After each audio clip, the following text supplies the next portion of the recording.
আসসালামু আলাইকুম সুপ্রিয় দেশবাসী। সিরিয়ার আলেপ্পোয় বিদ্রোহী আল নুসরা গ্রুপ প্রেসিডেন্ট প্যালেস এবং সামরিক একাডেমি দখল করে ফেলেছে। আপনারা মনে রাখবেন, সিরিয়ার যে বাশার আল আসাদ, এই জারজ সন্তানটি সিরিয়ার সমস্ত মানুষকে হত্যা করে ক্ষমতায় থাকতে চেয়েছিল। আপনারা এটাকে গালি হিসেবে নেবেন না।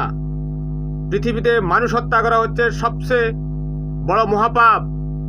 আর কোনো জারজ সন্তান ছাড়া মানুষ হত্যা করতে পারে না।